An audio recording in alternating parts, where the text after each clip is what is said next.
I'm a covenant man. Living in the riches of my Lord and King, I'm a covenant man.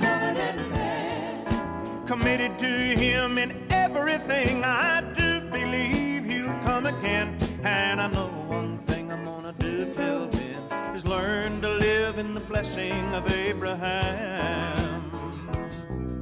The Lord told me how He wants me to be, to abide in Him and His word in me. Anything I ask Him. Hello, my name is Ryan Weeter, and today I'm going to be talking to you about lukewarm Christians.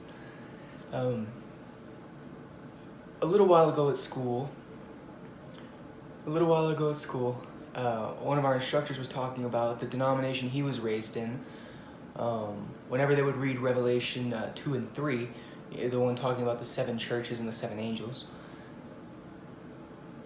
it was always told to him, explaining that it was the 7 different stages of the church. You know, the first church was passionate for Jesus, passionate for God, and they would put everybody that came to them to the test, and they would cast out liars and false prophets, which was very indicative of the first church, like the early days of the church. The second church was one of compromise, and that corresponds to the time that Emperor Constantine in the Roman Empire declared Christianity the national religion of Rome. And there was an interview with the Roman cardinal, I believe was his title, who eventually became the Pope, and they asked, "How do you think this changes the church?" And he said, "Well, we're no longer like Peter, who says, 'Gold and silver have we not,' but we're also not like Peter, who said, 'Stand up and walk.'" And it was a period of compromise for the church. And he went through the different examples and explained the correlation, and he got to the final and the 7th church, which was the lukewarm church that God spewed out because they were neither hot nor cold. And he was saying, you know, I think that's kind of where the analogy falls apart, because I'm not lukewarm, and I know you guys aren't lukewarm. And I thought it was funny because I was thinking, you're not exactly indicative of the church as a whole, because he's an instructor at a Bible college. I don't think he's exactly the representative of the church as a whole. And I haven't looked into it enough to tell whether or not it's an accurate interpretation, or if this is definitely true. But it did get me thinking that, you know what, the church as a whole right now is pretty lukewarm. You know, they're not really on fire for Jesus, and you know, we don't have masses leaving the church denouncing Christianity, but we're just kind of lukewarm as a whole, not individual, not on an individual to individual basis, but as a whole, we're kind of lukewarm. And the verse that really stuck out to me was Revelation 3:16, which says, "So then, because thou art lukewarm and neither cold nor hot, I will spew thee out of my mouth."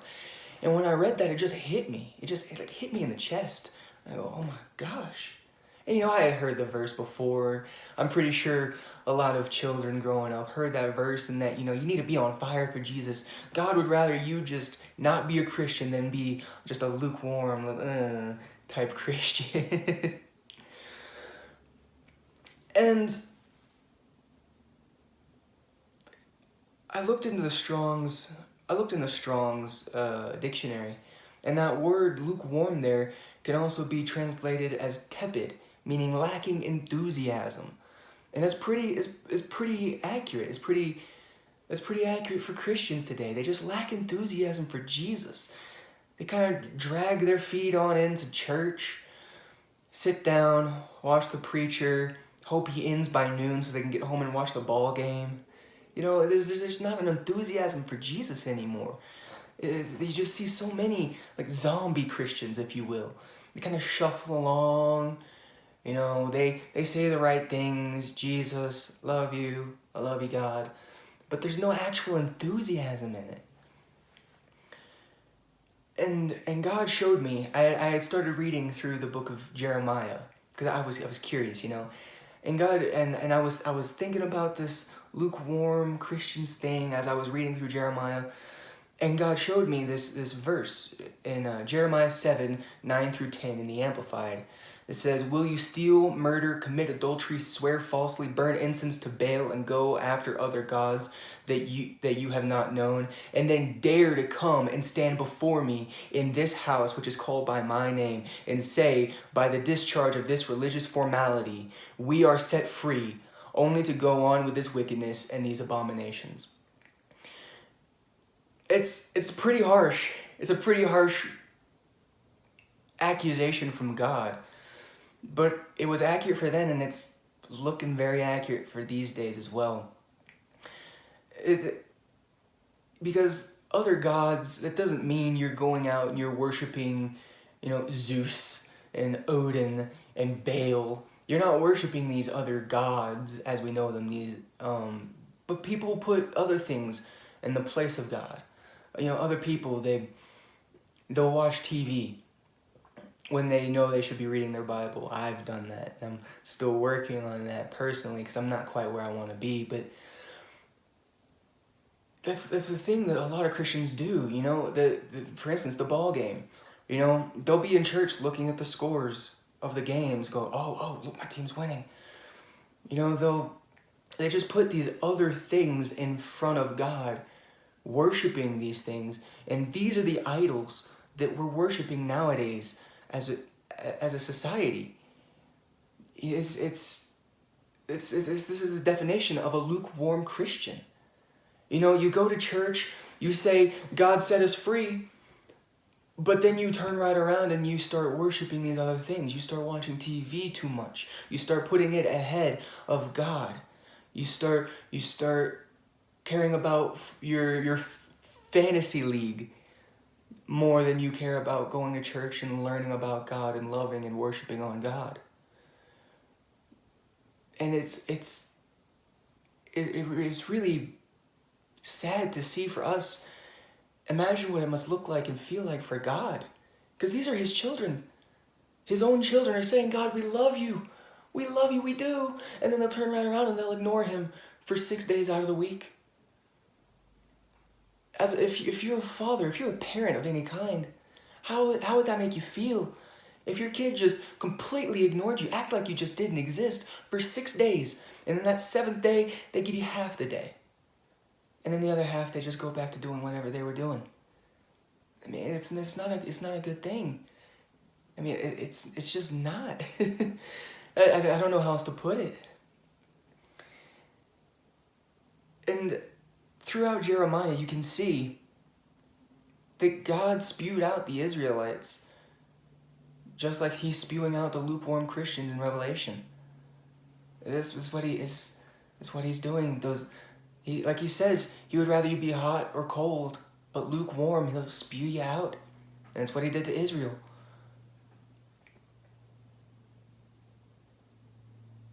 And I want to kind of change tone here. I want to look at the 12 disciples. I want to look at the early church and the persecution that they faced and how on fire they were for God. Because when you think about it, that early church, they were hardcore. They were hardcore. They faced martyrdom. They faced persecution, just straight up murder. This is what they dealt with. And yet they didn't lose faith. They were still on fire for Jesus. They spread the word. I mean, look at Paul. Paul was stoned, thrown in prison. He was attacked like the moment he walked into towns. And yet he spread the word of Jesus more than the average Christian nowadays and back then. He was the rock star of Jesus, going around doing tours. But he was devoted. He was on fire for Jesus, and he was hardcore. He was hardcore. And even after all of that, he still spread the word of Jesus. He's on fire. He's the exact opposite of a lukewarm Christian. And if you look at the 12 disciples,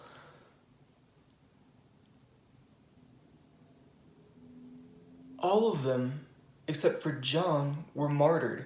And you know, there are different traditions based on tradition, written accounts,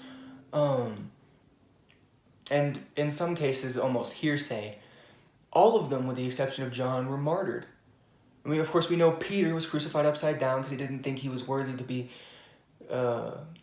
killed the same way as Jesus. But as you go down the line, just all of them. Thomas, according to tradition, I do preface that, according to tradition, he went and started ministering to the East, and supposedly all the way to India before he was ran through with spears. And you know, it's just all of these different things, and even if they're not true, it definitely serves the point and makes clear just how common and frequent this persecution and murdering of early age Christians were. Because I mean, you kind of understand that early age Christians were persecuted and murdered and martyred.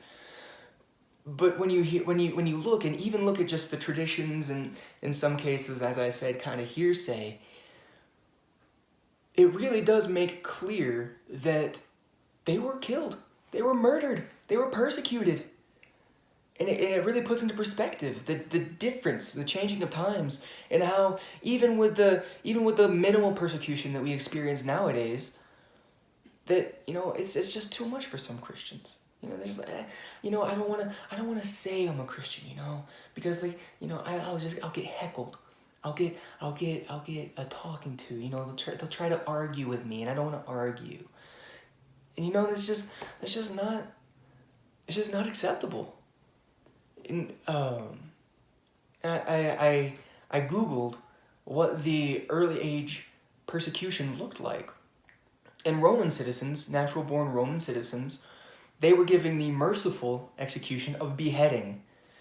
And while it is more merciful comparatively to other Christians, it's still kind of brutal. You know, it's just,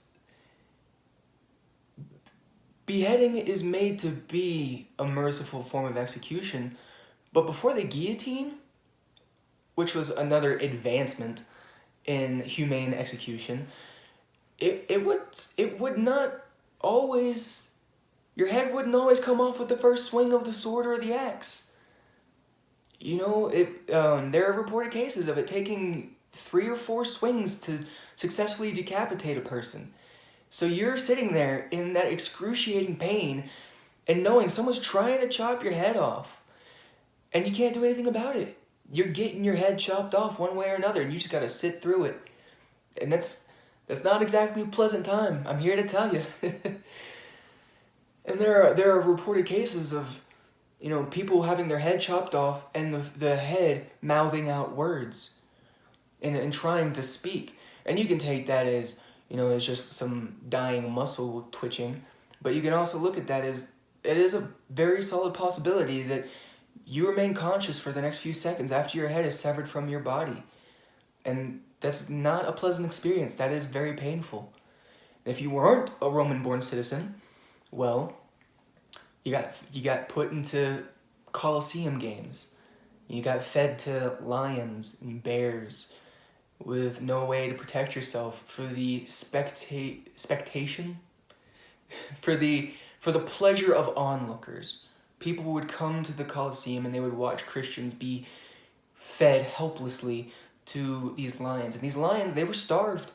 They were starved days beforehand, so when they came out, they'd be extra brutal. They'd start eating Christians while they were still alive and screaming because they were just that hungry. And it really is ruthless and brutal. Crucifixion is that classified as one of the most painful ways to die. You were nailed to a cross, and then you were left to the elements, to thirst, hunger, and exhaustion. And while you're hanging there, your joints slowly dislocate one by one because you're just hanging by nails in your wrists and your feet. And this is what early age Christians had to deal with. And they did, and they did not forsake Jesus. And nowadays, there are so many Christians that are scared to say that they're Christians simply because somebody might want to argue with them. Somebody doesn't believe the same thing as them. Somebody will say something bad about them. You know, it might hurt their reputation. Like, you know, I'm kind of a cool guy. I'm liked here. I don't want them knowing I'm a Christian. When in reality, it's a wonderful time to spread the word. And there's the one last thing I want to leave you with today is, it's not a bad thing to be a Christian. There are certain people out there that give us a bad name, but we're in one of the best times to be a Christian. We really are. The persecutions just talk. We're not being arrested. We're not being killed, at least here in America. There are other places around the world, but I'm talking about here in America. This is one of the best times to be a Christian. All the persecutions just talk, and we have so many ways to get the word out there. Just recording a video, for instance. I mean, the world is interconnected. You can fly and travel to just about any country you want with minimal effort compared to back then. And it is a wonderful time, and I think all of this really puts it into perspective in that we really, I mean, when you think you're on fire for God by going to church on Wednesday instead of just Sunday, there's really not much. It really isn't. So I encourage you to stir yourself up and get yourself on fire for God, on fire for Jesus, and get out there. You know, don't be ashamed of your beliefs, of your faith. Don't be ashamed of God and Jesus. Go out there, get yourself on fire for God, and don't be afraid of persecution, because it's gonna come, but it's nothing compared to God and Jesus. So, that's what I'm going to leave you with today. Thank you for listening.